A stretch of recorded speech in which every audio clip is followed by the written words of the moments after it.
नहमदुहु व नस्तईनुहु नस्तगफिरुहु व नऊज़ु बिल्लाहि मिन शुरूरि अनफुसिना व मिन सय्यिआति अमालिना मन यहदिहिल्लाहु फला मुदिल्ल लहु व मन युद्लिल फला हादिय लहु अशहदु अल्ला इलाहा इल्लल्लाहु वहदहु ला शरीका लहु व अशहदु अन्ना मुहम्मदन अब्दुहु व रसूलुहु अम्मा बाद फइन्ना खैरुल हदीसि किताबुल्लाह व खैरुल हदी हदी मुहम्मदिन सल्लल्लाहु अलैहि वसल्लम व शर्रुल उमूरि मुहदसातुहा व कुल्लु मुहदसातिन बिदअह व कुल्लु बिदअतिन दालाला व कुल्लु दालालातिन फिन्नार। আসসালামু আলাইকুম ওয়া রাহমাতুল্লাহি ওয়া বারাকাতুহু। আমরা সিলেটের একটা মজলিসে ধারাবাহিকভাবে পড়তেছিলাম অ্যাপ্লাইড আকীদা, মানে আকীদা শেখার পরে আমরা এটা অ্যাপ্লাই করব কিভাবে জীবনে, সেটার উপরে কয়েকটা পড়তেছিলাম। তো আমি এটা একটা খণ্ড জাস্ট আজকে পড়ব, যেটা আমি পড়তে গিয়ে আমি তো এই বই কয়েকটা মজলিসে, এই মজলিসও শেষ হয়েছে আগে একবার, তুমি ছিলে তখন? আচ্ছা, এই মজলিসে শেষ হয়েছে। এই বইটার নাম হচ্ছে Islamic belief, a brief introduction to the আকিদা অফ আহলুস সুন্নাহ ওয়াল জামাআহ, আব্দুল্লাহ আসারির করা বই, লেখা বই। এই বইটার সম্বন্ধে আমরা আগে ডিসকাস করছি যে এটা 5 জন বড় বড় শায়েখ এটাকে এন্ডোর্স করছেন। কয়েকজন আবার খুব রিসেন্টলি মারা গেছেন, মানে গত ধরেন 2 বছরের ভিতর কয়েকজন মারা গেছেন। একজন হচ্ছেন শেখ জিবরিন, উনি মারা গেছেন রিসেন্টলি, বছর 2 বা একটু বেশি। তারপরে আব্দুল আজিজ আল শায়েখ, ইনি এখনকার গ্র্যান্ড মুফতি সৌদি আরবের। তারপরে নাসির আল আকাল, উনিও বছর খানেকের একটু বেশি বা বছর খানেক মারা গেছেন। জামিল জাইনু খুব রিসেন্টলি মারা গেছেন, বছর খানেকেরও কম বোধহয়। আর ইব্রাহিম সুরাইম, উনি এখন মক্কার একজন খতিব আর কি, যারা খোঁজ রাখেন তারা জানেন। তো এই 5 জন স্কলারই এই বইটাকে এন্ডোর্স করছেন সেই হিসাবে, এবং প্রিফেস লিখছেন 2-3 জন। সেই হিসাবে বইটা দারুণ এবং খুব খুব কম্প্যাক্ট বই। আপনারা যদি চান বা কেউ যদি চায়, এই বই থেকে কয়েকটা বই লেখা যায়, মানে এক একটা অংশকে যদি এক্সপ্লেন করতে চায় তাহলে অনেক বড় করে, বা আপনাকে যেটাকে আমরা বলি যে সম্প্রসারণ করে অনেক কিছু খুব কম্প্যাক্ট লিখতে পারে। এবং আমি দেখছি যে যতবার পড়ছি ততবার মনে হচ্ছে যে এই পয়েন্টটা তো আমি আগে এইভাবে খেয়াল করি নাই। তো গতদিন সিলেটে আমাদের ছিল একটা অংশ ছিল, সেই অংশটা পড়তে পড়তে, মানে প্রথমে বাড়িতে পড়লাম, তারপরে ওখানে গিয়ে যখন পড়লাম তাদের কাছে, তখন আমার মনে হলো যে এই একদিনের এই 1 ঘন্টা 1.5 ঘন্টায় যেটুকু কথা বলা হলো, এইটুকু যদি কেউ জীবনে ধারণ করে তাহলে হয়তো বিপদগামী হওয়ার অথবা কষ্ট না হওয়ার কথা আর কি, মানে কোনটা ঠিক কোনটা ভুল এটা বুঝতে কষ্ট না হওয়ার কথা। কিন্তু আসলে আমাদের হয়তো 99% আমরা যা শিখি, আমরা যা শুনি, 99% হারায় যায়, মানে ভিতরে থাকে না। সেই জন্য আমাদের এরকম একটা অবস্থায় পড়তে হয় যে আমরা অনেক শিখি, আসি, হালাকায় যাচ্ছি, একটাই না কয়েকটাই যাচ্ছি, কয়েক জায়গায় কয়েক ধরনের হালাকায় যাচ্ছি, কিন্তু at the end off day আমরা যেরকম কনফিউজ ছিলাম সেরকম কনফিউজই থাকি। একটা ডিফিকাল্ট সিচুয়েশনে আমাদের ডিসিশন মেকিং এর সমস্যা হয় এবং আমরা বুঝি না কোথায় যাব বা কি করব।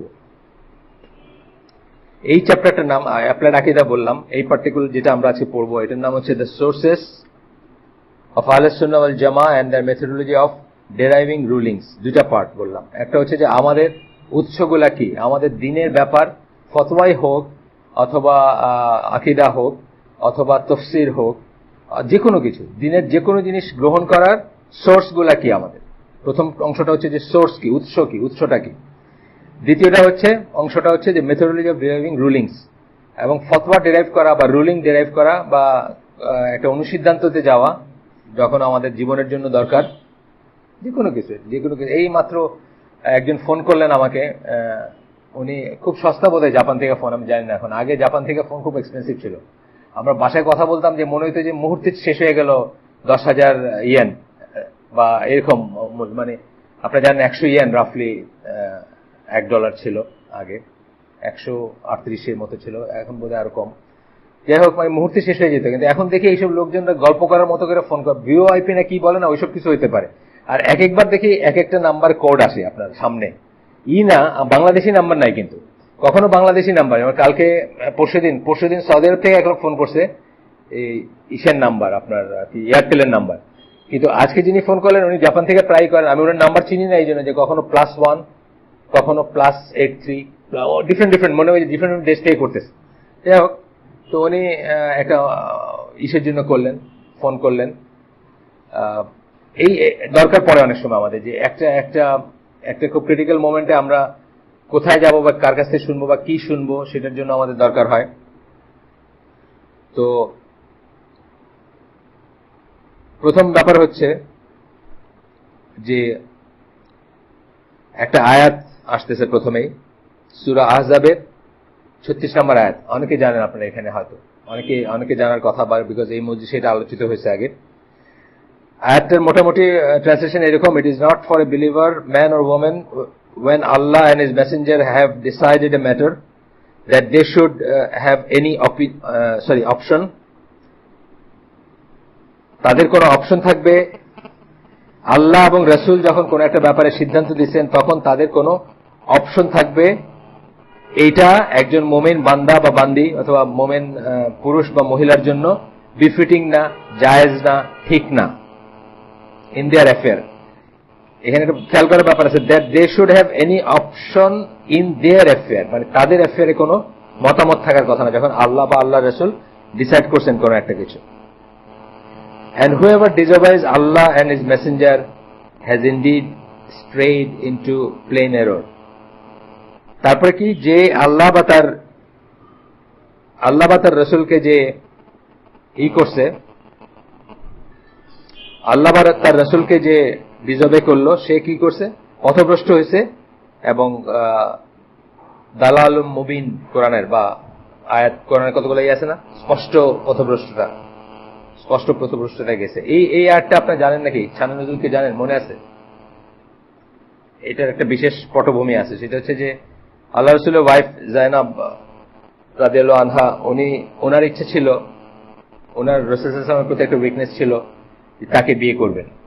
কিন্তু আল্লাহ রাসূল সাল্লাল্লাহু আলাইহি ওয়াসাল্লাম যায়েদ বিন হারিসা, তার কৃতদাস, মুক্ত কৃতদাস, তার সাথে বয়স্ক, তাকে বিয়ে করতে বললেন। তো উনি রেজিস্ট করছিলেন, এটা উনি অপছন্দ করছেন জিনিসটা, এবং অপছন্দ করে উনি এটা মানবেন না এরকম একটা ভাব আসছে, একটা বিদ্রোহ আসছে ওনার ভিতর। তো তখন এই আয়াতটা আসে যে যখন আল্লাহ এবং তার রাসূল প্রাইভেট অ্যাফেয়ারে কথা বলা হচ্ছে, পাবলিক অ্যাফেয়ার না, মানে আমাদের প্রাইভেট রিলম যেগুলা, মানে প্রাইভেট যেগুলো আমরা অ্যাপারেন্টলি প্রাইভেট মনে করি, তার ভিতরে একটা হচ্ছে বিয়ে। ধরেন আমাদের বিয়েতে হয়তো আল্লাহ রাসূল আজকে নাই, বলতেছেন না যে হ্যাঁ এখানে বিয়ে করবেন না, আপনি ওইখানে করেন, কিন্তু এটা ওয়াহী ভিত্তিকই ছিল। যায়েদ বিন হারিসার সাথে বিয়ের ব্যাপারটা ডেফিনেটলি ওয়াহী ভিত্তিক না হলে আল্লাহ রাসূল ওইভাবে ইনসিস্ট করতেন না, বা কোরআনে এইভাবে আসতো না। আমরা জানি আরেকটা বিয়ের ঘটনা জানি, যেখানে ওয়াহী ভিত্তিক না হওয়াতে ওই মহিলা মানেন নাই আল্লাহ রাসূলকে, এবং আল্লাহ রাসূল তাকে কোনো ব্লেম দেন নাই। সেটা হচ্ছে ওই যে বারিরা বলে যে কৃতদাসী, মুক্ত কৃতদাসী। তো মুক্ত হওয়ার পরে তার মুক্ত হলো যখন, তার হাজবেন্ড কৃতদাস ছিলেন মুগিস। তো এখন মুগিসের সাথে তার বিয়েটা অটোমেটিক্যালি ভেঙে যায়, এবং উনি রাখবেন কি রাখবেন না মুগিসকে হাজবেন্ড হিসেবে, এটা তার ইচ্ছার ব্যাপার হয়ে যায় তখন, মানে এটি রুল আর কি। তো তখন আল্লাহ রাসূল তাকে সুপারিশ করছিলেন যে তুমি তোমার হাজবেন্ডকে ছাড়ো না, মানে মুগিসকে ছাড়ো না, মুগিস তাকে খুব পছন্দ করতো ওই মহিলাকে। তো উনি জিজ্ঞেস করছেন যে এটাকে আপনি আমাকে অর্ডার করতেছেন নাকি সুপারিশ করতেছেন, এটা মিনিং এটা কি ওয়াহী ভিত্তিক নাকি এটা আপনার পরামর্শ জাস্ট? আল্লাহ রাসূল বলছেন না, এটা অর্ডার না, এটা আমি জাস্ট সুপারিশ করতেছি, অর্থাৎ এটা আমার পার্সোনাল অপিনিয়ন বা পার্সোনাল কথা। মহিলা বলছেন আই ডোন্ট নিড হিম, রাসূলের মুখের উপরে, মানে তার মানে চিন্তা করেন দুইটা জিনিসের ভিতরে তফাৎ কত। তো যাই হোক, এখানে অভিভিত্তিক কিসের কথা বলা হচ্ছে, যদি আপনার আমার মতো মানুষের বেলায় কখনো থাকতো এরকম কথা, ওয়াহী ভিত্তিক কথা বা আল্লাহ রাসূলের আদেশ, যেটা পার্সোনাল লেভেলে আসবে যে আপনি এরে বিয়ে করেন না এরে করেন, বা এরে করো না এরে করো, তাহলে আমাদের সেটা শিরোধার্য ছিল, এখানে আমাদের কোনো অপশন থাকবে না। এটা মানে শানে নজুলটা এই জন্য, সবাবটা এই জন্য বললাম যে এটা জানা উচিত কোন ইসে আসছে, যদিও এটাকে জেনারেল ভাবে বলা হবে। এখন এটা অলওয়েজ মনে রাখবেন যে কোরআনের অলমোস্ট অল দ্য আয়াতস যেগুলো ছাড়া আপনার কি বলে মানসুখ হয়ে গেছে যেগুলো, অথবা যেগুলো কোনো পার্টিকুলার লোককে নিয়ে বলা হয়েছে, যেমন এই সূরারই একটা আয়াত আছে যেটা যায়েদ যে রাদিয়াল্লাহু আনহুর নাম ধরে বলা হয়েছে, একটা কথা বলা হয়েছে, এইটা ওনার বেলায় শেষ, কিন্তু তারপরেও হয়তো এটার কোনো ইম্পোর্ট থাকতে পারে। আর এমনিতে জেনারেল, যেমন এই আয়াতটা ওই সে নাজিল হইলেও এটা জেনারেলি অ্যাপ্লাইড, যে আল্লাহ রাসূল যখন কিছু বললেন তার উপরে আমাদের কোনো ভিউ বা অপশন থাকবে না। তো এখানে কি আমাদের লাইফে ধরেন আমরা বিয়ের ব্যাপারে কি দেখতে পারি, যেমন ওয়ালি ছাড়া বিয়ে নেই, কথার কথা। এই কথাটা সভ্য জগতে, ওয়েস্টার্ন ওয়ার্ল্ডে অথবা ফেমিনিস্টদের মাঝে এটা অকল্পনীয় একটা ব্যাপার, যে একটা মেয়ে বিয়ে হবে ওয়ালি ছাড়া নাকি তার বিয়ে হবে না, মানে এটা কল্পনা, ইভেন বাঙালি সোসাইটিতে বোধহয় কল্পনা করে না। এখানে ঢাকার সোসাইটিতে হয়তো ঢাকা ইউনিভার্সিটিতে পড়ে একটা মেয়ে, নর্থ সাউথে পড়ে একটা মেয়ে, আপনি বলেন যে ওয়ালি ছাড়া আপনার বিয়ে নেই, বলবে যে সেজ হু, আপনাকে জিজ্ঞেস করবে কে বলছে, আইনও বলে না, কিছু না, এটা অকল্পনীয় একটা ব্যাপার। ইভেন আমার জেনারেশন, আমি বলছি আমার জেনারেশন, আমরা যখন বিয়ে শাদী করছি, আমরা হয়তো ঘর থেকে বাইরে হয়ে যাই নাই, বা আমরা কিন্তু এইরকম একটা জিনিস যে আছে এটা কোনোদিন কল্পনা করিনি যে এটা ছাড়া বিয়ে হয়নি। মানে এই যে ওয়ালি ছাড়া কোনো বিয়ে নাই, বা মেয়েদের, আমাদের ওয়ালি দিয়ে হয়েছে আলহামদুলিল্লাহ, ওয়ালি ছাড়া হয় নাই। কিন্তু আমি বলতেছি যে ওয়ালি যে এত প্রয়োজনীয় একটা জিনিস এটা তো কোনোদিন বুঝি নাই। বিকজ ওয়ালি তো বেসিক্যালি আমাদের দেশে কি হয়, চাচা, নানা, মামা, বাপের বন্ধু, কলিগ, বাপের অফিসের পিয়ন দাঁড়িয়ে আছে, তারে কয়ে দিলে তুমি উকিল বাপ হও, তো সে গিয়া উকিল বাপ হয়ে সে ওয়ালি হয়। ওয়ালির মর্যাদাটাই বুঝি না আমরা। বাপ প্রেজেন্ট, বাপ সুস্থ, বাপের কোনো সমস্যা নাই, সেখানে আরেক ব্যাটারে দিতেছে, সে আবার ভিতরে যাইতেছে ইজিন নিতে, একদম অন্তঃপুরে মেয়েদের ভিতরে যাইতেছে, মারে, এরপর সারা জীবনের জন্য সে নাকি বাপ হয়ে যায়। সারা জীবন সে ওই মেয়ের সাথে বেপর্দা সম্পর্ক, আসবে যাবে, খাবে খাওয়াবে, হয়ে যায়। মানে যাই হোক, এখন এইটা হচ্ছে একটা দলিল। ওয়ালাইকুম আসসালাম। এটা একটা দলিল যে আল্লাহ এবং আল্লাহ রসুলের সোর্সেস অফ আহলে সুন্নাত জামাতে আমরা যাচ্ছি। উৎস বললাম না, প্রথমে শুরু করলাম কি দিয়ে, আমাদের জ্ঞানের, ফিকের, ফতোয়ার, ডিসিশনের উৎস কোথায়? আহলে সুন্নাত জামার উৎস হচ্ছে আল্লাহ, আল্লাহ রসুল, বাই, মানে প্রথম উৎস হচ্ছে এটা। তারপরে আসবো আমরা বাকিগুলোতে। তারপরে আল্লাহ রসুলের হাদিস আসতেছে, এটা মুস্তাদরাক হাকিমের হাদিস, কিন্তু আলবানির মতে এটা সহি। আলবানির মতে এই হাদিস সহি। এটা that leads us to another, মানে হাদিস নিয়ে আজকাল আমরা সবাই কথা বলি, বা আমাদের মত বলি, আলহামদুলিল্লাহ, মানে যেটুকু শুদ্ধ সেটুকু বলতে কোনো দোষ নাই। বাট আবার অনেকে বুখারী মুসলিমের বাইরে কিছু নিতে চান না। কিন্তু আপনি দেখবেন ইসলামের মেজর রুলিং এর অনেক হাদিস আসছে যেটা বুখারী মুসলিমে উল্লেখই নেই, মেজর রুলিং আছে সেটা। যেমন ধরেন এই হাদিসটা, এটা হাকিমের হাদিস। হাকিমের অনেক উইক হাদিস আছে, অনেক জাল হাদিস আছে, অনেক অনেক অনেক মিথ্যা হয়তো আছে, কিন্তু এই হাদিসটা সহিহ। সুতরাং এইভাবে ঢালাওভাবে আমরা বুখারী মুসলিমের বাইরে কোনো সহিহ নেই এটাও বলবো না, আবার অন্যটা নিতে গেলে সিয়াসিত্তা বা এই ধরনের জিনিসের উপরে 100% রিলাই করবো না, আমরা জেনে নিব সেটার স্ট্যাটাসটা কি। ওই হাদিস, এটা আপনি সবাই জানেন। আমি তোমাদের দুইটা জিনিস উপর রেখে যাচ্ছি, যদি এই দুইটা জিনিসের সাথে লেগে থাকো তাহলে তোমরা কখনোই পথভ্রষ্ট হবে না, আল্লাহর কিতাব এবং রাসূলের সুন্নাহ। আমরা সবাই জানি এগুলা, কিন্তু তারপরেও দেখেন মানে রিয়েল লাইফে, প্র্যাকটিক্যাল লাইফে যখন সমস্যা আসে তখন আমরা বিপদগামী হই, বিকজ আমরা ওই সোর্সটাতে ফিরে আসলে যাই না। বলি আমরা যাচ্ছি, কিন্তু আসলে যাই না। আমরা দেখবো এখন কেন যাই না বা কেনই। প্রথম কথা হচ্ছে, আহলে সুন্নাহ ওয়াল জামার প্রথম ইম্পর্টেন্ট জিনিস হচ্ছে, যেটা আপনি আমাদের সমাজে বা আমাদের আলেমদের ভিতর বা আমাদের এখানকার লোকদের ভিতরে একটা বড় ফিতনা দেখবেন, যে কোরআন, প্রথমে কোরআন এবং পরে সুন্নাহ। যে কথাটা আমি গতদিন একটু করে অন্য প্রসঙ্গে বলছিলাম, আজকে আমরা ডিটেলসে দেখব। বলতেছেন আহলে সুন্নাহ ওয়াল জামাত do not say the book of Allah and then সুন্নাহ অফ হিজ মেসেঞ্জার সাল্লাল্লাহু আলাইহি সাল্লাম। আহলে সুন্নাহ ওয়াল জামাত কখনোই বলবে না যে আল্লাহর কিতাব এবং তারপরে রাসূলের সুন্নাহ। Rather they say book of Allah and সুন্নাহ অফ হিজ মেসেঞ্জার সাল্লাল্লাহু আলাইহি সাল্লাম। এটা আমরা কোরআনে দেখব। কোরআনে যত জায়গায় কিতাব ওয়াল হিকমা আসছে, কিতাব ওয়াল হিকমা কথাটা আসছে না, পাইছেন না? অনেক জায়গায় আছে। এই হিকমার কথাটা মানে মেইন স্ট্রিম বা বড় যত স্কলার এবং যত আছেন, যত তাফসীরকার আছেন, সবাই বলছেন এই হিকমা মানে হচ্ছে, এটা আপনার ইসে দেখবেন যে অথরিটি ইম্পর্টেন্স অফ সুন্নাহ যে বইটা, ওটাতে আছে, এই হিকমা মানে হচ্ছে সুন্নাহ। এই হিকমা মানে সুন্নাহ, মানে ওয়াহির মাধ্যমে আল্লাহ রাসূলকে আল্লাহ যা শিক্ষা দিচ্ছেন, ওযু কিভাবে করবেন, সালাত কিভাবে করবেন, কোন একটা সিচুয়েশনে কি ডিসিশন নেবেন, বা যেগুলো আর কি সুন্নাহ থেকে যা। অ্যাকচুয়ালি দিন ইজ ইকুয়াল টু সুন্নাহ, গতদিন আপনাদের বলে গেছি আমি যে আমাদের দিন সমান হচ্ছে সুন্নাহ। ওই বইটাতে দেখবেন, বা এমনিতেও যারা মেইন স্ট্রিম স্কলার তারা অলওয়েজ বলবেন যে দিন সমান সুন্নাহ, নো সুন্নাহ নো দিন। আপনার আজকে সুন্নাহ হারাই গেলে কোনো দিন থাকবে না। আচ্ছা, এখন কথা হচ্ছে যে এন্ড মানে তারা, মানে দুইটা ব্যাপার এখানে, দুইটা আমরা ভুল করি। কোথায় ভুলটা কেন আসে? ভুলটা আসে যে ইট ইজ ট্রু যে রিসাইট করার ব্যাপারে, ইবাদত করার ব্যাপারে যদি আক্ষরিকভাবে টেক্সট গুলাকে নেন, তাইলে কোরআনের টেক্সটের সাথে সুন্নাহর টেক্সটের কোনো তুলনাই নেই। কারণ কোরআনের টেক্সট পড়াটা ইবাদত, উচ্চারণ করাটা ইবাদত। সুন্নাহর টেক্সট পড়াটা ইবাদত না, উচ্চারণ করাটা ইবাদত না। শিখলে যে জ্ঞান অর্জন করলেন সেটার জন্য আল্লাহর কাছে আপনি সওয়াব পাইতে পারেন, ফজিলত পাইতে পারেন, কিন্তু আপনি একটা হাদিসের টেক্সটটা পড়লেন, ইটসেলফ কোনো সওয়াব নাই অক্ষরগুলোর জন্য। কিন্তু আপনি কোরআন পড়লেন, অক্ষরগুলোর জন্য সওয়াব আছে। এটা একটা ব্যাপার ইবাদতের মেটেরিয়াল হিসাবে যখন আসলো। কিন্তু লেজিসলেশন বা নিয়ম বা রুলিং বা আদেশ বা নিষেধের ব্যাপার যখন আসবে তখন একেবারে সেম লেভেলে থাকবে কোরআন এবং সুন্নাহ, কোনো ডিফারেন্স করা যাবে না। যখন ডু বা ডু নটস, ইম্পারেটিভ যেটাকে আমর যেটাকে বলি আমরা আরবিতে আমর বলি, অর্ডার, এই সেন্সে যখন আসবে একেবারে ডিফারেন্সিয়েট করা যাবে না। এটা নিয়ে আমাদের ভাইয়ের কনফিউশন ছিল, আমরা জবাব দিছি এবং আবারও আমরা বলতেছি একটার এগেনস্টে আরেকটাকে দাঁড় করানো যাবে না, একটার পরে আরেকটাকে দাঁড় করানো যাবে না। দুইটাকে একত্রে নিয়ে যে মিনিংটা আসবে ওই মিনিংটা নিতে হবে। দুইটাকে একত্রে নিলে যে মিনিংটা দাঁড়াবে।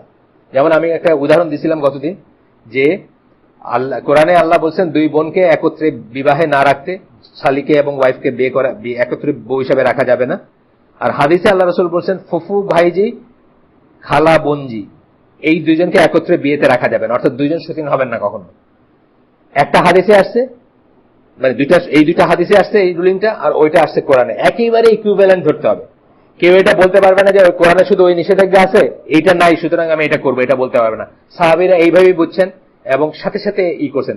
সবচেয়ে বড় কথা যেটা যে আল্লাহ রাসূল যখন কখনো একটা রুলিং প্রনাউন্স করছেন তারা কিন্তু প্রশ্ন করেন নাই প্রথমে যে এটা কই থেকে আসছে, তারা কিন্তু আগে মানছেন, আগে সাথে সাথে মানছেন, প্রশ্ন করেন নাই যে এটা কই থেকে আসছে, এটা কি কোরআন থেকে আসলো নাকি এটা আপনি বললেন, এটা কিন্তু না। যেমন আপনারা মানে একটা অ্যাকশন দেখেই ওনারা অনেক সময় চলে গেছেন উইদাউট আস্কিং যে অ্যাকশনের ইটা কোথায়, মানে রুটটা কোথায়, এটা কি কোরআন, এটা কি ওয়াহি, এটা কি আল্লাহ রাসূল বললেন নাকি, ওই কোশ্চেনে জানেন। আপনারা জুতার ওই ইনসিডেন্টটা জানেন, নামাজের ভিতরে, পরেও কিন্তু জিজ্ঞেস করেন নাই। আল্লাহ রাসূল বলছেন, জিজ্ঞেস করছেন তাদের উল্টা, তোমরা এরকম করলে কেন, আমি জুতা খুলে রাখছি, তোমরা সবাই জুতা খুলে এক পাশে, যেই পাশে রাখছি ওই পাশে রাখলা, বলে আপনি যে করলেন, আমার তো এই অসুবিধা ছিল, তোমাদের তো কি এই সুবিধা আছে, আমাদের তো ওয়াহী নাযিল হয়েছে। তার মানে কি, তারা একটা রুলিং যখন আসতো বা একটা আল্লাহ রাসূল যখন একটা ডিসিশন দিতেন বা একটা কথা বলতেন, ওই কথাটা প্রথমে মানতেন, কখনো জিজ্ঞেস করতেন না আল্লাহ রাসূল এটা কি কোরআনে বলছেন নাকি আপনি বলতেছেন, এটা জিজ্ঞেস করতেন না। ওই মহিলা জানতে চাইছেন যে এটা ওয়াহী ভিত্তিক কি নাই, এটা আবার একটা ডিফারেন্ট জিনিস। সুন্নাহ বলতে আমরা কতটুকু বুঝি, আমরা আগের দিন বলছি যে উসুল ফিকহের যারা তারা কোনটার থেকে রুলিং নেন, যেটা নবুয়তের সাথে টাইড আপ সেইটার থেকে। আমরা আগে বলছি না যে যেটা ওয়াহী ভিত্তিক জিনিস সেটার থেকে, সেটাকে ওনারা সোর্স অফ আইন মনে করেন, যেটা ওয়াহী ভিত্তিক না ওইটা না। যেমন আপনাকে উদাহরণ দিছি যে আল্লাহ রাসূল ঘুমাইলে তার নাক ডাকতো, এটার থেকে আর নাক ডাকাটাকে কম্পালসারি করেন না, অথবা নাক ডাকাটাতে একটা সওয়াবের কাজ করেন না, কেন, এটা ওয়াহী ভিত্তিক কোনই না। সেই সুন্নাহটাকে তারা আইন হিসাবে গ্রহণ করেন বা সেই সুন্নাহটাকে আইনের ভিত্তি হিসাবে নেন যেটা নবুয়তের সাথে টাইড আপ, যেটা নবুয়তের সাথে টাইড আপ না। যেমন নবুয়তের জীবনের আগে রাসূল সাল্লাল্লাহু আলাইহি ওয়াসাল্লাম যা করছেন, যা বলছেন, যা অভ্যাসে ছিল সেইগুলা, অথবা নবুয়তের পরেও যে জিনিসগুলো পার্সোনালি করছেন বা পার্সোনালি বলছেন, আর যেগুলো পার্সোনালি করেন নাই এরকম অর্ডার করছেন, সেগুলোর ভিতরে তারা ডিফারেন্সিয়েট করেন। কিন্তু যখন দেখা যাবে যে জিনিসটা আল্লাহ রাসূল অর্ডার হিসাবে ওয়াহী ভিত্তিক জ্ঞানে, সুন্নাহর জ্ঞান বলতে কিতাব ওয়াল হিকমা যেটা বললাম, দুইটাই ওয়াহী আমরা জানি, এই মজলিসে যারা আসি সবাই জানি, একটা ওয়াহী মাতলু, একটা গায়ের মাতলু। মাতলু হচ্ছে যেটা তিলাওয়াত করা হয় ওয়াহী অর্থাৎ কোরআন, গায়ের মাতলু হচ্ছে যেটা তিলাওয়াত করা হয় না অথচ যেটা ওয়াহী থেকে শিক্ষা দেওয়া হয়েছে সুন্নাহ। এই দুইটার ভিতর ডিফারেন্সিয়েট করা যাবে না। আচ্ছা, আসেন এখন পরে নেক্সট দিশে যাই আমরা। আহলে সুন্নাহ জামার কাছে কোরআন এবং সুন্নাহর পরে আসতেছে কি, সাহাবাদের স্ট্যাটাস আসতেছে জ্ঞানের ব্যাপারে। আজকে দেখবেন আপনার সাহাবারা কি করছেন, তার চেয়ে তারিক রমাদান কি বলছেন, মৌলানা মওদুদি কি বলছেন, জসিমউদ্দিন রহমানি কি বলছেন ইজ মোর ইম্পর্টেন্ট। আমরা কখনো রুটে ফিরে যেতে চাই না। আমরা মনে করি এখনকার স্কলাররা দে আন্ডারস্ট্যান্ড মাচ মোর, তারা অনেক পড়াশোনা করছেন, তারা অনেক তাহকিক করছেন, তাদের জ্ঞান অনেক গভীর, এবং তারা যেটা বুঝেন আগের স্কলাররা এতটা বুঝেন নাই বা এত নিটিগ্রিটিতে যান নাই। এটা আহলে সুন্নাহ জামার মেথোডোলজিরই বিপরীত। এটা যে বলবে তার সাথে একসাথে বসবেন না, এক মজলিসে বসাই উচিত না তার সাথে। কারণ কি, আহলে সুন্নাহ জামা মনে করে সালাফ কথাটা আসছে কোথা থেকে, এখান থেকে আসছে সালাফ কথাটা। Best is my generation, then is next. আল্লাহ রাসূল বলছেন না, বেস্ট হলেন আমার জেনারেশন, তারপরে পরের জেনারেশন, তারপরে পরের জেনারেশন। তারপরে কি বলছেন, ফ্যাটনেস উইল অ্যাপিয়ার, মানুষ মোটা হইতে শুরু করবে, মানুষ আমানতের খেয়ানত করবে, ওয়ালাইকুম আসসালাম, এবং মানুষ মিথ্যা সাক্ষী দিতে শুরু করবে, ইত্যাদি ইত্যাদি। তাইলে জ্ঞানের এটা আহলে সুন্নাহ জামার বিশ্বাসের অংশ, এবং এটা থেকে ডেভিয়েটেড হবেন না কখনো মনে করবেন না যে সৈয়দ কুতুব, আনোয়ার আওলাকি আর কি বলে আপনার মৌলানা মওদুদি একজন মানে মিনিমাম তম জ্ঞানী যে সাহাবী তার চেয়ে বেশি জ্ঞানী, এটা মনে করার কোনো কারণ নেই। কারণ তারা ওয়াহি নাজিলের সাক্ষী, এবং সামনে ওয়াহি নাজিল হয়েছে, তারা সামিনা আতানা বলে এটা গ্রহণ করছেন, প্র্যাকটিস করছেন রাসূলের সামনে। যদি ভুল হয়েছে রাসূল সাল্লাল্লাহু আলাইহি ওয়াসাল্লাম সেটাকে ঠিক করে দিয়েছেন। একেবারে নিটিগ্রিটি, ওযুদ থেকে নিয়ে, নামাজ থেকে নিয়ে, হজ থেকে নিয়ে, যাকাত থেকে নিয়ে সবকিছু তার সামনে হয়েছে, জিহাদ থেকে নিয়ে সব সামনে হয়েছে। সুতরাং আমাদের কাছে নেক্সট সোর্স হচ্ছে কি সাহাবা। এটা এমনিও জানেন আপনারা যারা কোরআন অধ্যয়নে সঠিক পন্থা পড়ছেন, ওইখানে কোরআনের তাফসীরের ব্যাপারে আসছে জিনিসটা, বাট ব্যাপারটা লাইন আপটা একই। এই যে অর্ডারটা একই, কোরআনের তাফসীর কোরআন দিয়া, কোরআন তাফসীর সুন্নাহ দিয়া, কোরআনের তাফসীর সাহাবীদের দিয়ে, এরকম ছিল না?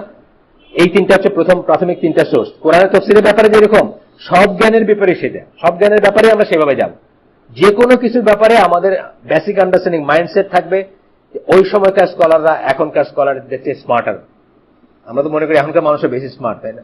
টাই পরে, স্যুট পরে, তারিক রহমান কি হ্যান্ডসাম না! আমি তো তারিক রহমানের ইয়াং এজের ছবি দেখে আমি মনে করছি মাইকেল বলডুইন বলে একজন আছে, একদম দেখতে ওর মতো, আলেক বলডুইনের ভাই, মানে যে আমাদের সিনেমার যুগের নজবিল্লা, আমাদের সিনেমার যুগের হিরোরা আর কি, একদম ওর মতো। আমি বুঝি না যে ওর ছবিটা দিতেছে, মানে একটা ছেলে ব্লগে লেখে তো তার নামের পিছনে পাশে মানে ছবিটা প্রোফাইল পিকটা দিচ্ছে হচ্ছে ওই লোকের। এটা যে তারেক রহমান আমি বুঝি না, এমন ওই মাইকেল বলডুইনের ছবি দিতেছে। তারপরে দেখি যে আস্তে আস্তে ছবিটা চেঞ্জ হয়ে, মানে এখন তো একটু বয়স হয়েছে তারেক রহমানের, খুবই হ্যান্ডসাম, কিন্তু এখন বয়স হয়েছে, এখন তো বয়স্ক ছবিটা আছে। পরে বুঝলাম ও এটা তো তারেক রহমানের ছবি, সে মানে ধারাবাহিকভাবে দিয়ে গেছে। স্মার্ট আর এখনকার, ফিলোসফিতে পিএইচডি, ইকোনমিক্সে এটা, হিস্ট্রিতে এটা, অক্সফোর্ডে, কেমব্রিজে, নাম করা আছে না কিছু জায়গা, সুইজারল্যান্ডে থাকেন। সুতরাং তারা এখনকার স্কলার। আনোয়ার আল্লাহ কি দুইটা ডিসিপ্লিনে এইটা, বুঝছেন না, অমুক জায়গায় পড়ছেন। সৈয়দ কুতুব এত ফিজিল্লালের কোরআন মানে উইথ রেসপেক্ট টু একটা গার্বেজ।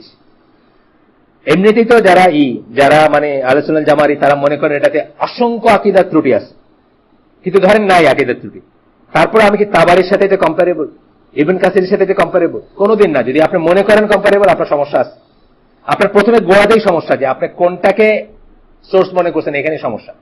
তাহলে কি হবে? সাহাবীদের হবে আমাদের নেক্সট সুন্নাহ এসের পরে। সাহাবীরা যেটার উপর একমত হয়েছেন, যে কাজটাকে ঠিক মতো করছেন। আলী রাদিয়াল্লাহু আনহু পড়তেছি আমি, এই যে ওই মজলিসে পড়তেছি, উত্তরা মজলিসে হিস্ট্রিটা পড়তেছি।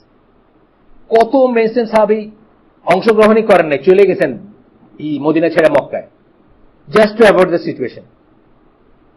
এবং তাদেরকে এই যে খোঁচাইছেন, বলি না এইরকম সিচুয়েশন, এই যে ইসেকে আব্দুল্লাহ ইবনে ওমরকে বলছেন যে আপনি যদি বছর বছর হজ আর ওমরা করেন, জিহাদে যান না কখনো। তো উনি বলছেন আমি ভুল জিহাদে যাওয়ার চেয়ে জিহাদে না যাওয়াটাকে প্রেফার করি, মানে লকটেন থাকতে পছন্দ করি ঘরের ভিতরে। এখানেও আছে যে আবু মুসা আল আশারিরই পড়লাম আমরা ওইখানে, ওনাকে গিয়া কুফায় যখন আলী রাদিয়াল্লাহু আনহু পাঠাইছেন, মানুষ পাঠাইছেন কুফায় গিয়া, যখন তারা ইনস্টিগেট করে একে একে 3টা মিশন পাঠাইছেন, 3 জনকেই বলছেন যে আমি ঘরের ভিতর থাকাটা প্রেফার করি rather than taking a side. মুসলমানের যুদ্ধ হবে, বুঝছেন না? তো এইসব যদি আমরা জানতাম হিস্ট্রি গুলা, তাহলে আমরা জানতাম যে বড় সাহাবীরা, মেইনস্ট্রিম সাহাবীরা কোন একটা সিচুয়েশনে কি করছেন। যখন এই প্রশ্নটা আসছে যে মুসলমান দুইটা গ্রুপের কথাগুলোই প্লজিবল, আপনি ফালাই দিতে পারবেন না। দুইটা গ্রুপের কথাই আপনার কাছে মনে হচ্ছে যে ঠিক, এইরকম একটা অবস্থা আপনি কি করবেন? আপনার জ্ঞান নাই, অথবা আপনার জ্ঞান আছে, তাহলে কি করবেন আপনি? কি বলছেন আল্লাহ রাসূল? কি বলছেন? মুহাজির, আনসার in general and the rightly guided খোলাফায়ে রাশিদিন, যাদের বলি আমরা রাইটলি গাইডেড খলিফা, তারা ইন পার্টিকুলার। কারণ কি হয়েছে? আল্লাহ রাসূল সাল্লাল্লাহু আলাইহি ওয়াসাল্লাম বলে গেছেন, আল্লাহ রাসূল সাল্লাল্লাহু আলাইহি ওয়াসাল্লাম পার্টিকুলারলি বলে গেছেন যে সোর্স কি। খোলাফায়ে রাশিদিনদের সুন্নাহ কিন্তু যে জিনিসটা আল্লাহ রাসূলের লাইফে বা আল্লাহ রাসূলের ইসে পাওয়া যায় না, এইরকম ব্যাপারে খোলাফায়ে রাশিদিনদের সুন্নাহ কিন্তু আমাদের জন্য গ্রহণযোগ্য। জানেন, সুন্নাহর মর্যাদা এটা একই মর্যাদা। কারণ আল্লাহ রাসূল তার ডিভাইন উইজডমে জানতেন যে এরকম সিচুয়েশন আসবে যখন এরকম ইসের ভিতর দিয়ে যাইতে হবে, বা এরকম ঘটনা ঘটবে যেটা আল্লাহ রাসূলের লাইফে যেটার এক্সাম্পল নাই, পরবর্তীতে যেটা এক্সাম্পল আছে। ফর এক্সাম্পল, জাকাত দিচ্ছে না আবু বকর রাদিয়াল্লাহু আনহু যেটা করলেন, এটা আল্লাহ রাসূলের লাইফে তো এক্সাম্পল নাই, কিন্তু পরবর্তী সময় আসবে। এই জন্য বলছেন খোলাফায়ে রাশিদিনের সুন্নাহ। এটা আমরা পড়ি, I urge you to adhere to my সুন্নাহ। এটা হচ্ছে সুনান আবু দাউদের, সহিহ সুনান আবু দাউদ অ্যাকর্ডিং টু আলবানী, মানে আলবানীর মতে হাদিসটা সহিহ, যদিও এটা সুনান আবু দাউদের। I urge you to adapt to my সুন্নাহ, আমি তোমাকে তাগিদ দিচ্ছি তোমাদেরকে আমার সুন্নাহর সাথে লেগে থাকতে, and the way of the rightly guided caliphs আর কি, মানে খলিফা এবং খোলাফায়ে রাশিদিনদের পথের সাথে লেগে থাকতে, মানে তারা যদি কিছু বলে থাকেন, এখানে ভুল যেন আমরা না করি। যদি খোলাফায়ে রাশিদিনরা এমন কিছু বলে থাকেন যেটা টেম্পোরারি ছিল অথবা কোনো একটা অবস্থা ভিত্তিক ব্যাপার ছিল, অথচ এই একই ব্যাপারের উপর রসুলের সে আছে, তাহলে যখন আমরা আজকের ক্রস সেকশনে রসুলের সেতে ফিরে যাব। দুইটা এক্সাম্পল আপনাদের অনেকবার দিচ্ছি, আবারও দিচ্ছি। একটা হচ্ছে বিয়ের তালাকের ব্যাপারে, বিবি তালাক দেওয়ার ব্যাপারে, যে তিনটা তালাক একসাথে দিয়ে দিলে হয়ে যাবে, এটা ওমর রাদিয়াল্লাহু আনহু করছিলেন বিশেষ একটা পরিস্থিতিতে, ফিকের রুটে গিয়ে, এবং ওইটা বুঝে যে এটার ইম্পোর্টটা কি, কেন এটা আল্লাহ রসুল কেন নিষেধ করছিলেন, বা এই তালাকের লটার মানে রুটটা কি, এটা বুঝে নিয়ে উনি কি করছিলেন, উনি বলছেন যে এটা নিয়ে মানুষে খেলানেলা করতেছে, অর্থাৎ একবার 3 তালাক দিয়ে দিল, তারপরে বলে তালাক তো হয় নাই বলে আবার বউ ঘরে নিচ্ছে। এই খেলানেলা বন্ধ করার জন্য উনি বলছেন যে এখন থেকে কেউ যদি 3 তালাক দেয় তার তালাকে মানে হয়ে যাবে, কার্যকরী হয়ে যাবে, সো দ্যাট মানুষ এই খেলানেলা বন্ধ করে। এটা খলিফা করতে পারেন, একটা টেম্পোরারি সিচুয়েশন হিসেবে করতে পারেন। কিন্তু আজকে আমরা এই ক্রস সেকশনে যখন যাব যে কি করব সেটা জানতে, তখন আমরা কিসে যাব?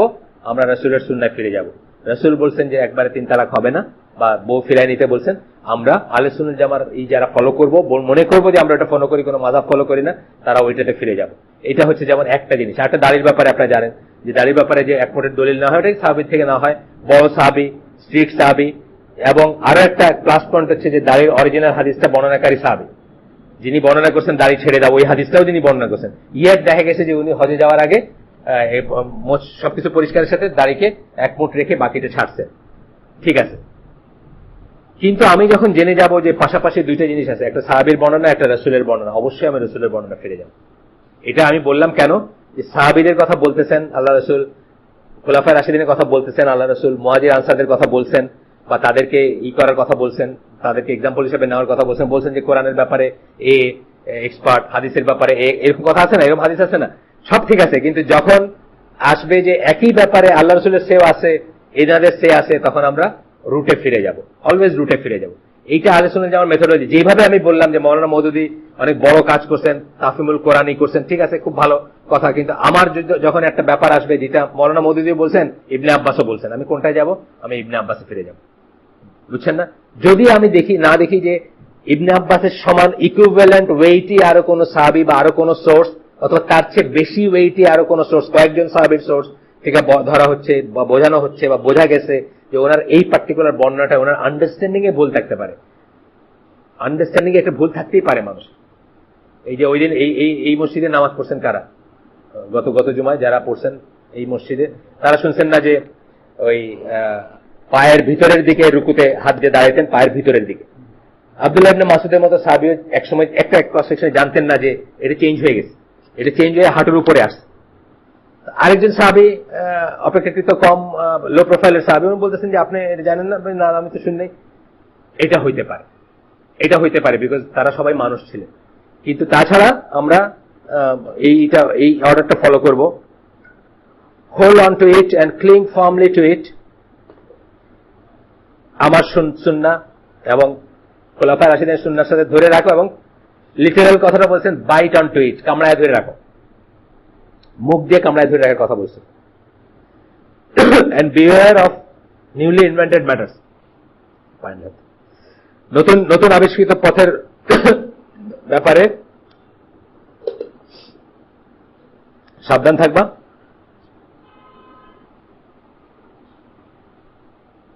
কেন বলছেন? For every newly invented matter is an innovation. সকল নতুন আবিষ্কৃত, আমরা জানি এটা, আমি যেটা আজকে খুতবাতুল হাজা পড়লাম ওটার ভিতরে বিটস এন্ড পিসেস আসছে, এটা একটা হাদিস এখান থেকে আসছে। প্রত্যেকটা নতুন আবিষ্কৃত ব্যাপার হচ্ছে বিদআত, এবং প্রত্যেকটা বিদআত হচ্ছে দালালা বা পথভ্রষ্টতা। এই পার্টিকুলার হাদিসের এই টেক্সটটুকু হচ্ছে আবু দাউদের আলবানির মতো সহিহ। তাহলে আমরা পাইলাম অর্ডার, আল্লাহ রাসূল, তারপরে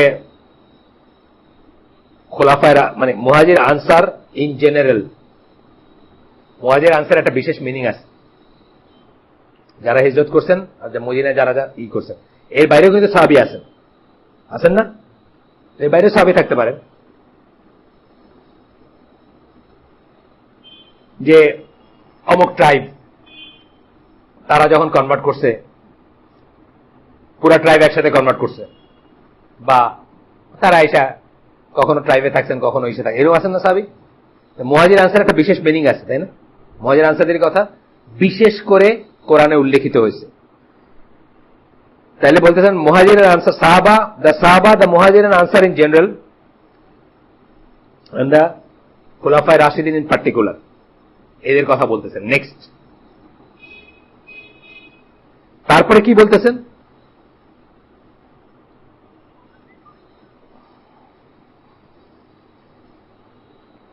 তারপরে কি বলতেছেন? কোরআনে একটা আয়াতি করতেছেন যে আহলে সুন্নাত জামাত তারপরে কি করবে, কোন কনফ্লিক্টের ব্যাপারে কি করবে? সূরা, এটা সবাই জানেন, এই মজলিসে বোধহয় শতখানেকবার উল্লেখিত হয়েছে। তারপরেও সূরা নিসার 59 নম্বর আয়াত, যেখানে আল্লাহ বলতেছেন যে রাসূল আল্লাহ এবং আল্লাহ রাসূলের কাছে নিয়ে যেতে হবে যদি ডিসপিউট হয়, কোনো সমস্যা হয়, এবং কোনো কিছুতে যদি ডিসপিউট হয়, কোনো কিছু যদি সমস্যা হয়, তখন নিয়ে যেতে হবে, এবং ওইটাই হচ্ছে বেস্ট ওয়ে। এটা কি প্রসঙ্গে বলা হয়েছে? যে আনুগত্যের কথা বলা হয়েছে, আল্লাহর আনুগত্য করতে, রাসূলের আনুগত্য করতে। তারপরে উলিল আমরের অনেক মিনিং, তার ভিতর আপনার একটা সফরের আমিরও উলিল আমর, একটা কমিউনিটির আমিরও উলিল আমর, একটা মসজিদের ইমামও উলিল আমর, একটা দেশের 1 নম্বর মুফতি যে সেও উলিল আমর, মানে ভ্যারিয়াস হতে পারে, যে পজিশনে আছে, সোজা কথা, যার নেতৃত্বের পজিশন, এবং তাকে মানবেন। তারপরে যদি ডিসপিউট করেন, ফর এক্সাম্পল একটা ঘরের আমির হচ্ছেন হাজবেন্ড, যে কোনো শরীয়ত শুদ্ধ জিনিসে তার আনুগত্য করতে আমরা বাধ্য।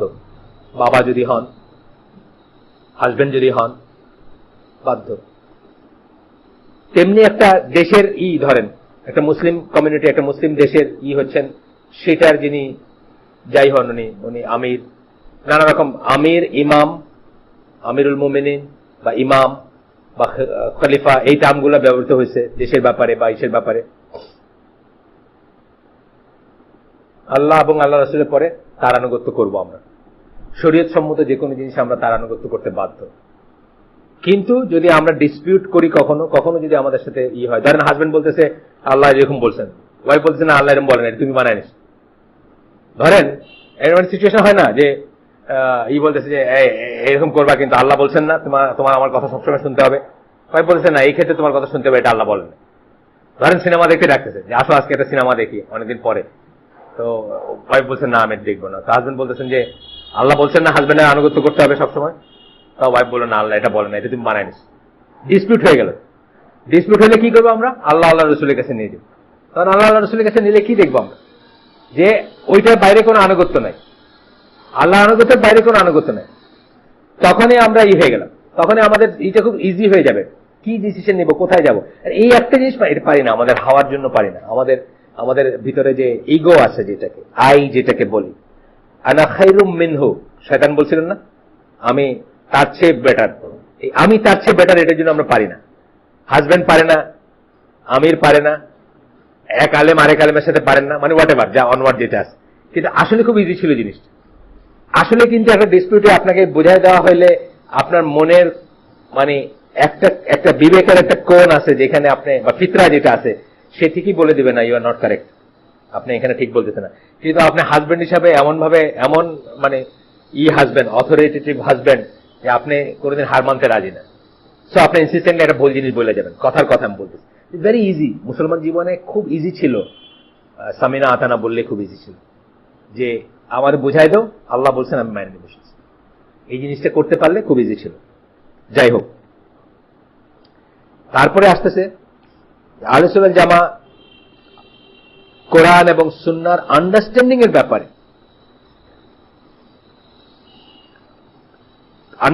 ব্যাপারে। রেফারেন্স পয়েন্ট হচ্ছে আমাদেরকে সাহাবীরা। এইখানে কিন্তু সবার সাথে বিরাট ডিফারেন্স হবে। যতই বলেন আপনি, এই যে ধরেন মরার মওদুদী ফর এক্সাম্পল, অনেক রিসার্চ, অনেক লেখা, আমিও মাঝে মাঝে চিন্তা করি ভদ্রলোক কি করে লিখছেন এত লেখা। এবং অনেক লেখা আছে যেগুলো কিন্তু ইউনিক কাজ এই উম্মার জন্য, বিশাল কাজ, অস্বীকার করার কোনো উপায় নেই।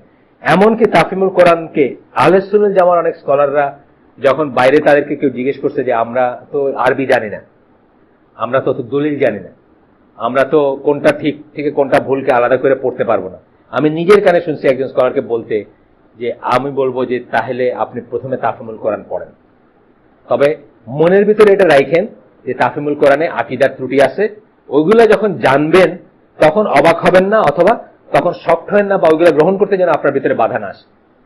কিন্তু এই যে এক্সপ্রেশন, তাহলে মনোমতি অনেক বড় কাজ করছেন। ইয়েট আমরা যখন স্কলার সিলেক্ট করতে যাব 1400 বছরে 14,000 স্কলারের ভিতরে ওনার স্থান হবে না। আহলে সুন্নাত জামাত যদি 14,000 স্কলার আমরা লিস্ট করি, ওনার স্থান হবে না, কারণ আমরা দিন ওনার কাছ থেকে নিব না। আমরা দিন কার কাছ থেকে নেব, এটা খুব ইম্পর্টেন্ট একটা জিনিস, খুবই মারাত্মক রকমের ইম্পর্টেন্ট একটা জিনিস, যেটাতে আমরা আসবো পরে। সম্ভবত এই হাদিসটাও আছে মুসলিমের, একটা হাদিস মুসলিমে আছে এবং অন্য কোথাও আছে বোধহয়, মুসলিমে আছে এটা শিওর। ইবন সিরিনের একটা আসার। ইবন সিরিন হচ্ছেন তাবেঈ, মানে জাস্ট এক জেনারেশন পরে, সাহাবীদের এক জেনারেশন পরের মানুষ। যারা সাহাবীদের দেখছেন, আল্লাহ রাসূলকে দেখেন নাই, এটি তো তাবেঈর ডেফিনিশন কি? যারা সাহাবীদেরকে দেখছেন, তাদের সাথে বসছেন উঠছেন, তাদের কাছে, কিন্তু আল্লাহ রাসূলকে দেখেন নাই, এক জেনারেশন পরে। এক জেনারেশনের ভিতর উনি বলতেছেন যে তোমরা এই ব্যাপারে কেয়ারফুল থাকো যে তোমরা তোমাদের দিন কার কাছ থেকে নিতেছো, অর্থাৎ যার কাছ থেকে নিব, তার কাছ থেকে নিব না। সুতরাং when it comes to সাহাবী and তারিক রমাদান, সাহাবী and মৌলানা মওদুদী, সাহাবী and জসিমউদ্দিন রহমানি, আর সাহাবী and XYZ, কোন প্রশ্নই ওঠে না, কোন প্রশ্নেরই অবকাশ নাই যে কার কাছ থেকে নিব। এটা decided matter. They do not accept analogy, personal opinion, mystical view or opinion of shaykh or imam if it contradicts Quran and Sunnah. কোন শায়েখ কি বলছেন, মিস্টিক্যাল অপিনিয়ন, ফিলোসফার, তারিক রমাদানের বইগুলো লিস্ট দেখছেন কি? এগুলো তো সব হলো ডিডাকটিভ লজিকের উপর ভিত্তি করে, বুঝছেন না? এটা এই তাহলে এই, তাইলে তাই না? এটা ব্যাপার না। এগুলা কি কোনো ভ্যালু আছে যদি নস থাকে, দলিল যদি টেক্সট থাকে, কোরআন এবং সুন্নাহর টেক্সট? চোররা চুরি করলে হাত কেটে দাও, কোরআনের আয়াত না? আমরা ওই যে আরবি ল্যাঙ্গুয়েজ ক্লাসে পড়ছি। এইটা আপনি বলতে পারেন যে মুসলিম স্টেট, ইসলামিক স্টেট, যেটা ইসলামিক স্টেট শরিয়া যেখানে আপনি অ্যাপ্লাইড না, সেখানে আপনি এটাকে করতে পারবেন না। কারেক্ট, খুব সুন্দর কথা। কিন্তু এটাকে আপনি আধুনিক যুগে প্রযোজ্য না করে রহিত করতে পারেন না, পারেন না। তো এইরকম কথা যারা বলবেন, যত সুন্দর শোনাক, আমরা এটা গ্রহণ করবো না, কারণ এটা গোজ এগেনস্ট ওই নর্মগুলোর এগেনস্টে যায়, কন্ট্রাডিক্টস কোরআন ওয়া সুন্নাহ। Because the religion was perfected during the lifetime of the Prophet sallallahu alaihi wasallam. এই হচ্ছে আরেকটা পয়েন্ট আসলাম, আকীদা পয়েন্ট। কেন পারবো না? কেন আর সৌন্দর্য মণ্ডিত করতে পারবো না? কেন আর পারফেক্ট করতে পারবো না? কারণ আল্লাহ ডিক্লেয়ার করছেন, এটা আল্লাহ রাসূল সাল্লাল্লাহু আলাইহি ওয়াসাল্লামের জীবদ্দশায় পারফেক্ট করে দিয়েছেন, কমপ্লিট করে দিয়েছেন, শেষ করে দিয়েছেন। ইন এ সেন্স যদি আপনি বলতে চান, শেষ করে দিয়েছেন, আপনার আমার জন্য কিছু বাকি রয় নেই। কোথেকে আসছে? সূরা মায়দা 3 নম্বর আয়াত, বিদায় হজের মাঠে নাযিল হয়, যেখানে আল্লাহ বলতেছেন, this day I have perfected your religion for you, completed by favor upon you, and have chosen for you Islam as your religion. তাহলে আজকে আমরা কোন যোগ, কোন বিয়োগ, কোন গুণ, কোন ভাগ করা মানি, আসলে আমরা কি করতেছি? আল্লাহ যে পারফেক্ট করছেন সেটাকে অস্বীকার করতেছি। এইখানে একটা পজ নিয়ে একটা কথা বলা দরকার। এম্পিরিক্যাল কোন জিনিস এটার আওতায় পড়বে না। আজকে আমি এই সাউন্ড বক্সটা ইউজ করতেছি, এটা এম্পিরিক্যাল জিনিস, সো দ্যাট ভিতরে আরেকজন আমাকে না দেখে শুনতে পারে। এটা এম্পিরিক্যাল জিনিস, প্র্যাগম্যাটিক জিনিস, সুবিধার জিনিস, মান্ডেন জিনিস, দুনিয়ার জিনিস, পার্থিব জিনিস, এটা দিনের জিনিসটা। এইটা কিন্তু ওইটার পর্যায়ে পড়বে না। ওইটার পর্যায়ে কি পড়বে? এই যে কথাটা বললাম যে এখনকার দুনিয়ায় কি আর ওইসব চলে, হাত কাটা ফাটা? তো এখন যদি আবার আমরা ইসলামিক স্টেট প্রতিষ্ঠা করিও, ইউরোপিয়ান ইসলামিক স্টেট, এই হাত কাটাটা আমরা রহিত রাখবো আর, মানে এটা সাসপেন্ড রাখবো। এটা এখন কেন এইটা হচ্ছে সেটা দিনের ব্যাপারে, যেটা স্পষ্ট আল্লাহ রাসূল বলে গেছে, অথবা যেটা পারফেকশন হয়ে গেছে, এমন কিছু নাই, আসবে হয়তো আমি জানি না, কিন্তু আমি আবার রিপিট করতেছি, এমন কিছু নাই যা জানার, এমন কিছু আমি তোমাদের জানাইতে বাকি, জিসটা বলতেছি, নট দ্য ওয়ার্ডিং, এমন কিছু আমি তোমাদের জানাইতে বাকি রাখি নাই, এমন কোন মানে আমল বা ভালো কাজ যা তোমাদেরকে জান্নাতে নিয়ে যাবে, এবং এমন কিছু সম্বন্ধে ওয়ার্নিং দিতে বাকি রাখি নাই যা তোমাদের জাহান্নাম থেকে বাঁচায় রাখবে। তার মানে সব বলা হয়ে গেছে, আর কিছু বলার নেই। এখন কি করার আছে? ওইটাকে এক্সপ্লেন করার আছে, ওইটাকে এক্সপ্লেন করে আপনাকে দেখায় দেওয়ার আছে। যেমন তৌহিদ, তৌহিদ সম্বন্ধে আর কিছু বলার নাই, আর কিছু জানার নাই, তৌহিদ জানা হয়ে গেছে। কিন্তু আজকাল আমরা আল্লাহ রাসূলের মুখ থেকে সরাসরি শুনি নাই। সো কি করতেছে, একজন আইসা বলতেছে ভাই তৌহিদ দুই ভাগে ভাগ করা যায়, একটা হলো ইতিকাদি, একটা আমালি। বিশ্বাসে তৌহিদ, কাজে তৌহিদ, ঠিক আছে, একটা ভাগ উনি করলেন। উনি কইরা এবিসিডি আমাদের বোঝাই দিলেন। বাট এটা সব আসলের কোনো ব্যাপার না, এটা দিনের কোনো ব্যাপার না। এটা যে বললাম প্র্যাগমেটিক ব্যাপার, বললাম সুবিধার জন্য আমরা বিন্যাস করি না, বুঝাই দিলেন উনি। আরেকদিন এসে বলতেছেন ভাই আমি 3 ভাগে ভাগ করছি, তৌহিদ উলুহিয়া, রুবুবিয়া আর আসমা ওয়াস সিফাত। আরেকজন বলতেছেন না আমি করতে পারেন, সেটা করতে পারেন, কিন্তু আমরা ধরে নিব যে তৌহিদ কিন্তু উনি নতুন করে আবিষ্কার করেন নাই। যদি উনি বলেন তাহলে উনি লায়ার বা উনি মিথ্যা বলতেছেন। তৌহিদ শেষ হয়ে গেছে, তৌহিদ সম্বন্ধে যা বোঝার শেষ, যা বলা শেষ। এখন যেটা করতেছেন উনি ওটা প্যালেটেবল ফর্মে আমাকে, যেমন বাংলায়, হ্যাঁ 1400 বছর আগে রাসূল সাল্লাল্লাহু আলাইহি ওয়াসাল্লাম বাংলায় তৌহিদ বুঝায় যান নাই, আজকে একজন ট্রান্সলেট করে আমাদের বোঝাই দিতেছেন। তার মানে এটা না যে তৌহিদ উনি আবিষ্কার করছেন তা না, বা উনি পারফেক্ট করলেন তাও না, পারফেকশন হয়ে গেছে, শেষ। এটা আমার উইকনেস, আমি আরবিক জানি না, আমার উইকনেস, আমি দিনের পিছু সময় দেই নাই। সেই জন্য এই উইকনেসের জন্য আমি বাধ্য বাংলা পড়তে। এখন কেউ একজন বাংলা করে দিচ্ছেন, উনি আমার বোঝানোর জন্য করছেন, এবং আমি অলওয়েজই বুঝবো বাংলাটা আরবিকের মতো হবে না, আবার আরবিকটাও আরবিক স্পিকিংটা যেভাবে বুঝবে সেভাবে হবে না। অনেক কটা স্তর আছে, কোরআন বোঝার, কোরআন শোনার, মানার অনেক স্তর আছে।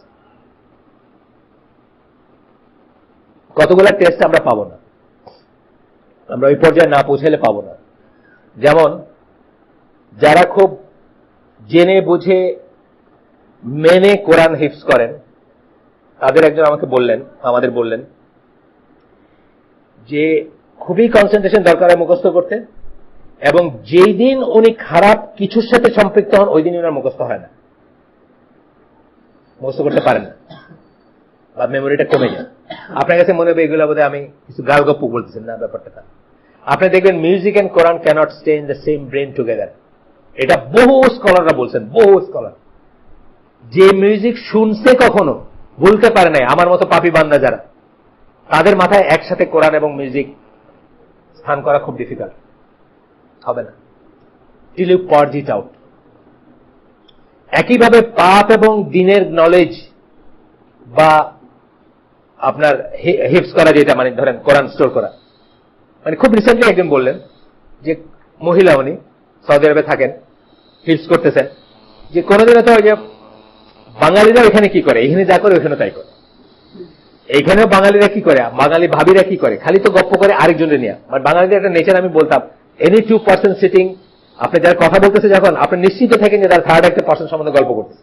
এটা আমাদের নেচারে আছে, আমাদের ফার্স্ট টাইম হচ্ছে এটা। কিন্তু চায়ের দোকানে বসেন, আপনি একদিন, আমার কথাটা আপনার যে গাল গপ্প মনে হয়, আপনি একদিন জাস্ট টেক 5 মিনিটস অফ।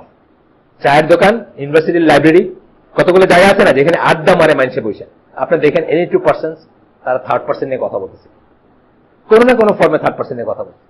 তো এটা যেটা, যাই ওই মহিলা বললেন যে উনি হিফজ করতেছেন এবং মাশাআল্লাহ খুব ভালো প্রোগ্রেস, বাট ওই যে ভাবিদের সাথে দেখা হয়েছে, এক ভাবি শুনতে চান নাই, বলে ফেলছেন একটা কিছু, ওই দিন দেখতেছেন ওনারা ওই কনসেন্ট্রেশন আসতেছে না, যে পেসে হওয়ার কথা, দুই হিফজ কোরআনের বোধহয় 2 পৃষ্ঠা করে বোধহয় একদিনে করাচ্ছেন বা এরকম কিছু, ওইটার হয় না, ওইটা থাকে না। এবং এটা বড় স্কলাররা বলে গেছেন। আপনাকে বলছি না গল্প একটা, আহমেদ বিন হাম্বলকে একজন কেউ একটা জিজ্ঞেস করছে, খুব সিম্পল জিনিস উনি বলতে পারেন না, উনি রাত্রে তাহাজ্জুদে দাঁড়িয়ে কাঁদতেছেন আর আল্লাহকে বলতেছেন, আল্লাহ আই মাস্ট হ্যাভ সিনড, না হলে আমি এটা ভুলে গেলাম কেন। মেমোরিকে কিন্তু আমরা এটার সাথে কোনোদিন টাই আপ করি না। কত মহৌষধ বেরিয়েছে না মেমোরি কি হয়, হ্যাঁ আছে, কিন্তু হোমিও ওষুধ পাওয়া যায় আপনার মেমোরি বাড়ানোর ওষুধ, কিন্তু পাপ ছাড়াটা যে একটা মহৌষধ, পাপের চিন্তা ভাবনা, বিং ইন পাপ ইন অল ফর্ম, গান বাজনাতে শুরু করে সিনেমা, টিভি থেকে রাস্তার পোস্টার। দ্যাট রিমাইন্ডস মি, আপনাদের কারো যদি কোনো সঙ্গতি থাকে, কারো যদি কোনো লিড থাকে, এই পোস্টারওয়ালাদের কাছে যাওয়ার, পোস্টারওয়ালাদের কাছে অ্যাপ্রোচ করার, অথবা আপনারা যদি ডিভাইস করতে পারেন একটা প্রতিবাদ, সেটা কালেক্টিং সিগনেচারই হোক বা যে ফর্ম হোক, আল্লাহর ওয়াস্তে ডু ইট। কারণ এই প্রস্তাবগুলো এখন পর্নোগ্রাফিক ফিতনার পর্যায়ে চলে গেছে। আমি মনে করি, আপনারা কি মনে করেন জানেন, আমি মনে করি এগুলা একেবারে সীমা, সকল কালে সকল সীমা লঙ্ঘন করছে, এবং কত হাজার আছে তারা হয়তো জানেও না এগুলো, কার যে কোনটা এবং কি অবস্থা। আমার ভাইরা বলছিলেন, কিন্তু আমি এটাকে মোবিলাইজ করতে পারি নাই, বলছিলেন যে কি করা যায় কি না করা যায়। আমাদের প্রথম কথা হচ্ছে আমাদের হাত বাঁধা, আমরা কিছু করলে এটার মৌলবাদী চেহারা হয়ে যাবে, সাথে সাথে এটা হয়ে যাবে কি, এটা সন্ত্রাসী মৌলবাদী হয়ে যাবে। সুতরাং আমাদের খুব সাবধানে করতে হবে এবং ডিসিপ্লিন ওয়েতে করতে হবে। ডিসিপ্লিন ওয়েতে কোন একটা প্রতিবাদ জানানোর সিগনেচার কার্ড করতে পারেন আপনারা, করে তো। ওরা যদি ওদের কাজে করে, ওরা ওদের কাজে করলে আমরা আমাদের কাজে করতে পারি না? পারি তো।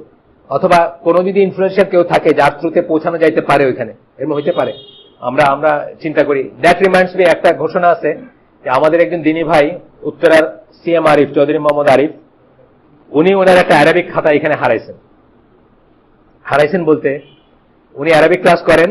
কোন একজন ভাই যিনি শুক্রবারে মজলিসে আসেন, উনি ওই অ্যারাবিক ক্লাসে একটা দুইটা ক্লাস করে আর আসেন নাই, হয় না, ড্রপ করে যায়, মনে করছে পারবেন না বা কিছু। উনি তার খাতাটা নিছিলেন, বড় করছিলেন, ওই খাতার ভিতরে ওনার সমস্ত আগে অনেক ক্লাস করছেন ওগুলার নোট আছে, চৌধুরী মোহাম্মদ আরিফ। সুতরাং আপনি তো আরবি ক্লাসে আসেন, আরবি ক্লাসে আসার মতো কাউকে যদি দেখেন কখনো, একটু কথাটা বললেন। এটা ইচ্ছা করে করেন নাই, হয়তো উনি গেছেন আর আসেন নাই, বা ব্যাটে বলে সংযোগ হয় না, এটা জন্য উনি ফেরত দেন। আজকে সকালে ইমেইলে উনি আমাকে রিকোয়েস্ট করছেন আরিফ যে আজকে শুক্রবারে হালাকাটায় আমি বলি যেন কথাটা। আচ্ছা, কেন আমরা কথা বলবো না? দলিলটা কি? মানে একটা তো বললাম পারফেক্ট করছেন, এটা একটা দলিল 5:3 আয়াতে, যে দিনকে পারফেক্ট করে দিয়েছেন, সুতরাং আমাদের জন্য কিছু রয় নেই। আর একটা দলিল দিচ্ছেন সূরা হুজুরাতের 1 নম্বর আয়াত, ইয়া আইয়ুহাল্লাযিনা আমানু বলে আল্লাহ বলতেছেন, make not a decision in advance before আল্লাহ and his messenger and fear আল্লাহ, ভেরিলি আল্লাহ ইজ হিয়ারিং অল নোইং। এখানে ওইখানে কথাটা আসছে কি, আল্লাহ যেখানে আল্লাহ রাসূল যেখানে বলছে আগে বেড়ে কথা বলে না, কথাটা এরকম সূরা হুজুরাতের 1 নম্বর আয়াত। এইটা আরেকটা প্রমাণ যে আল্লাহ রাসূল মারা গেছেন, তারপরেও এই আয়াতটা ভ্যালিড। কেন ভ্যালিড? এটা জেনারেল মিনিং এর জন্য ভ্যালিড। জেনারেল মিনিংটা কি? আল্লাহ রাসূলের কথার উপরে দেওয়া মাতবরি দেখাইতে যায় না, মাতবরি বা আমি মনে করি, আমি মনে করি এটা, আমি মনে করি এটা কইতে যায় না। অনেক মানুষ আছে মানে আমি মনে করি বলে বাস নেক্সট অনওয়ার্ড শেষ, আর কিছু না।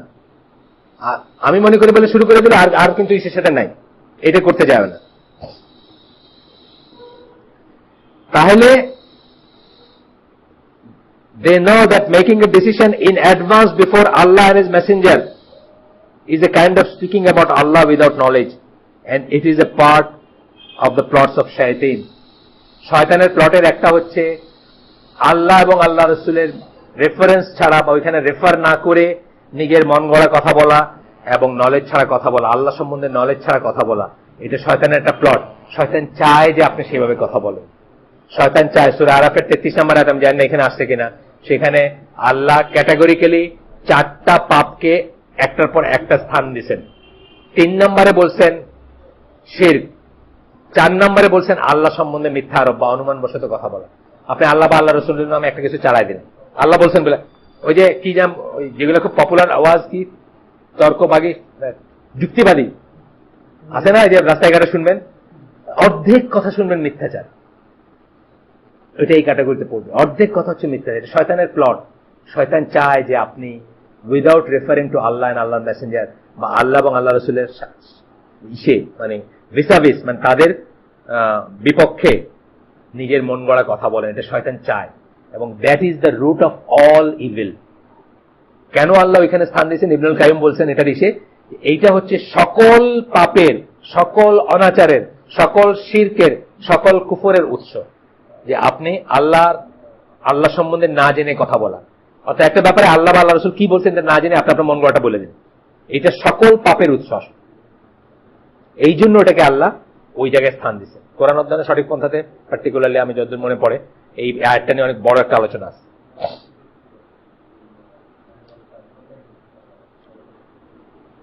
এখন কি আসলো? Correct thinking in their view is in accordance, কাদের? দেয়ার বলতে কাদের? আহলে সুন্নাহ ওয়াল জামাত।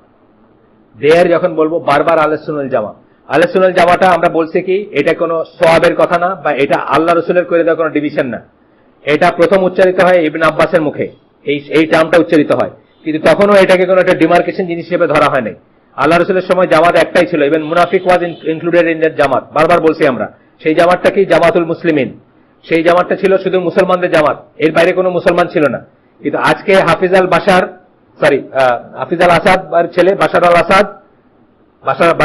আল আসাদ, খামেনি বা গাদাফি, সবাই রিলিজিয়নের ঘরে টিক চিহ্নতে মুসলিম দিবে, সুতরাং আজকে দরকার আছে আইডেন্টিফাই করার কোন মুসলিম, যারা আল্লাহ রসুল এবং তার সাহাবীদের পথের উপর আছে। এইখান থেকে এই টার্মটা আসছে আহলে সুন্নাত ওয়াল জামাত। এটার ভিতরে আলাদা কোনো সওয়াব নাই, বা এটা কোনো দলের নাম না। যদি কেউ মনে করেন যে জামাত এক্স বলে আপনি এটা মিন করবেন, ইউ আর ওকে, আপনি করতে পারেন। আপনি আহলে সুন্নাত জামাত করতে খারাপ লাগে, আপনি জামাত এক্স বলে আপনি এইটাই মিন করতেছেন যে আল্লাহ রসুল এবং সাহাবী যার উপর আছে, ইউ আর ওকে, কোনো সমস্যা নেই। কারণ এটা দিনের কোনো ব্যাপার হয়ে যাবে না এটা বলাটা। এটা ক্লিয়ার করলাম আমরা। ক্লিয়ার করলাম কেন? এখানে দে বলতে যত জায়গায় বলবো আমরা, দে বলতে এদের কথা আমরা বলতেছি। এখানে কি বলতেছেন? রিজন এক্সেপ্টস এভরিথিং, একটা মেইন নীতি দেখেন।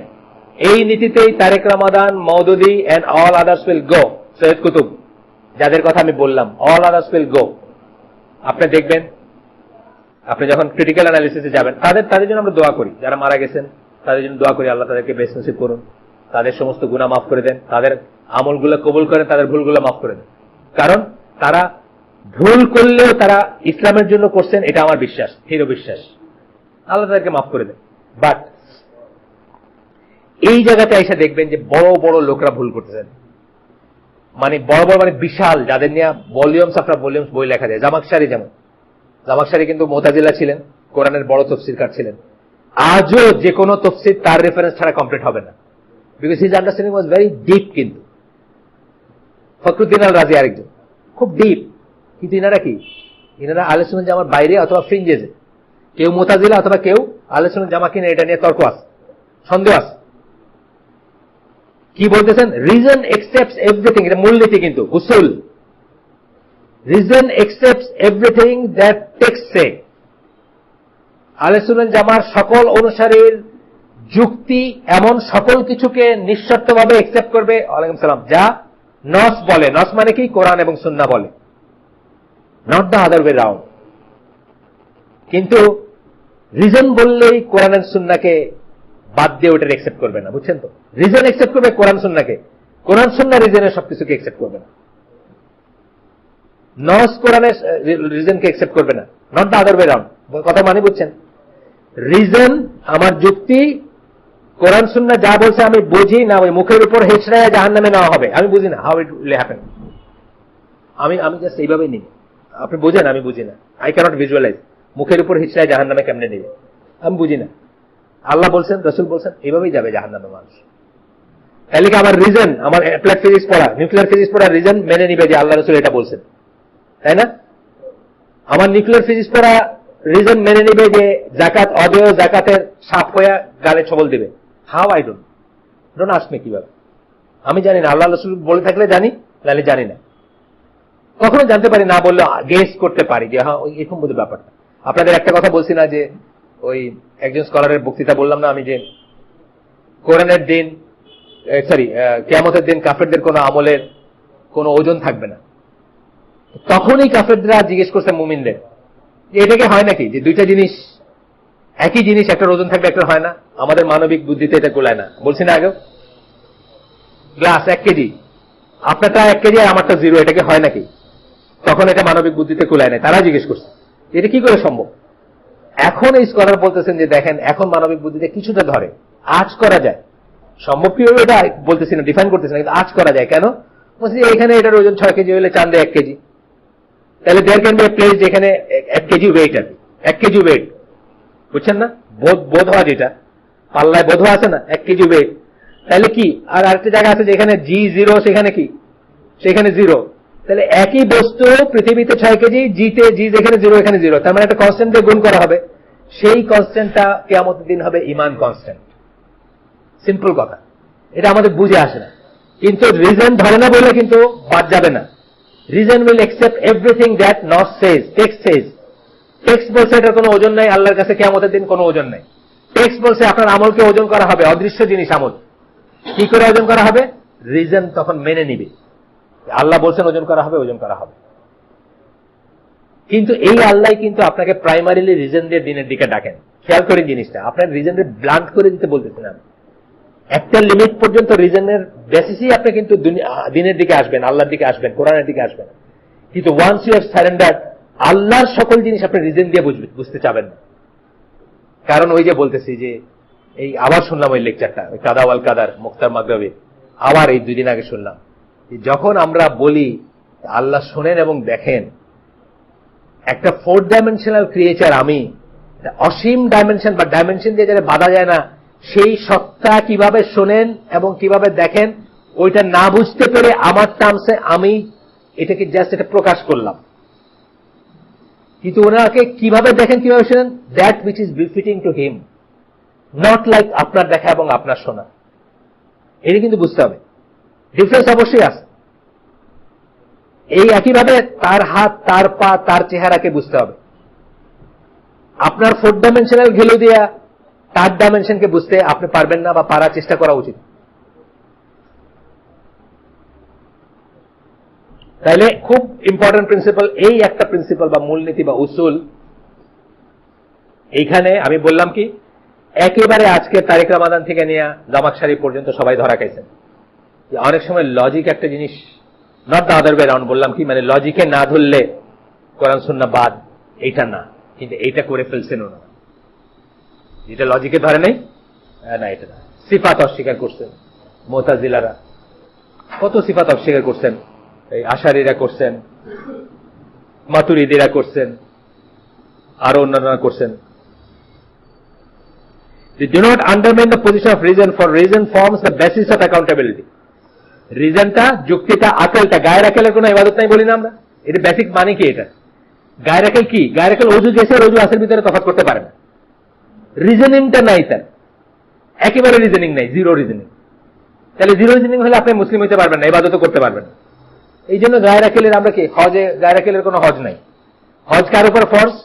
কি কি শর্ত? মুসলিম হইতে হবে, ঈমান থাকতে হবে, বালেগ হইতে হবে, আকেল হইতে হবে। পাগল হইলে হজ নাই, কারণ সে তো বুঝবে না, কারণ ওই লজিক গুলো বুঝবে, 7 চক্করে গুনতে পারবে না, কথার কথা ধরতেছে, আর কত কিছু পারবে না।